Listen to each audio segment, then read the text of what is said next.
તો નમસ્કાર મિત્રો, વિડીયોમાં તમારા બધાનું હાર્દિક સ્વાગત છે। જ્યાં મિત્રો અત્યારે કબરાવ ધામથી સૌથી મોટા સમાચાર સામે આવી રહ્યા છે। કબરાવ મોગલધામના બાપુ એટલે કે સામંત બાપુ છેલ્લા કેટલા જ વર્ષથી પોતાની ભક્તિ અને શ્રદ્ધાથી પોતાને મોગલધામની અંદર પોતાને સમર્પિત કરી નાખ્યા છે। પરંતુ હાલ એવા અનેક કિસ્સાઓ સામે અત્યારે બાપુ ઝૂંઝવી રહ્યા છે।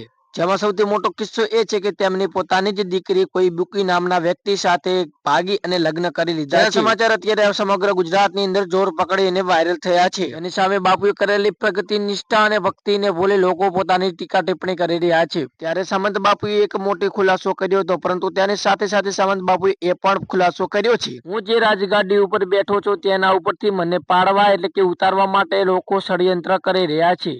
બાપુએ પત્રકાર પરિષદની અંદર સાફ સાફ કહી દીધું છે કે મારા જ સાથે રહેતા લોકોએ મારી સાથે ષડયંત્ર રચવાનો પ્રયત્ન કર્યો છે। મારી દીકરીને કઈ એવી નશેડી પદાર્થ ખવડાવી દીધો હોય કે અથવા તો ગાળીને એવું વસ્તુ પાવી દીધી હોય કે જેના કારણે મારી દીકરી ગેરમાર્ગે દોરાઈ છે। મારા સંસ્કારોની અંદર મારો કોઈ પણ પ્રકારનો ભાવાર્થ ન હોય, પરંતુ મારા સંસ્કારો આવા ન હોય।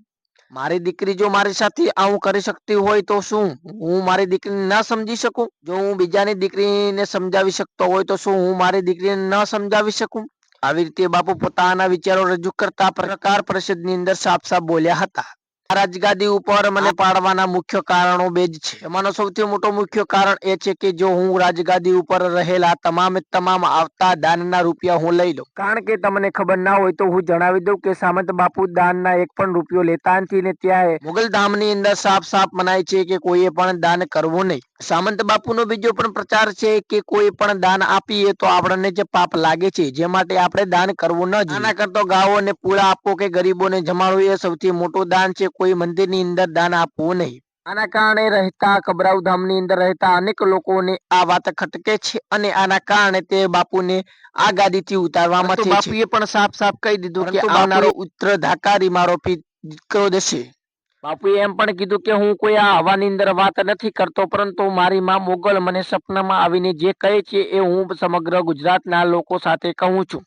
મારી માં મોગલે મને કહેલું છે કે હું આવનારો ઉત્તરાધિકારી મારા મોગલધામની અંદર મારા દીકરાને જ રાખીશ, કારણ કે મારા દીકરા સિવાય મને કોઈ પણ પર અત્યારે અત્યંત વિશ્વાસ નથી। જો મિત્રો તમને વિડીયો પસંદ આવે તો વિડીયોને એક લાઈક કરી, ચેનલ સબસ્ક્રાઇબ કરી, કોમેન્ટની અંદર જય મોગલમાં લખવાનું ભૂલતા નહીં। આ વિડીયોને વધુમાં વધુ લોકો શેર કરીશું। બસ આજના વિડીયોમાં આટલું જ। મળીશું આવા નેક્સ્ટ વિડીયો સાથે, ત્યાં સુધી જય હિન્દ, જય ભારત।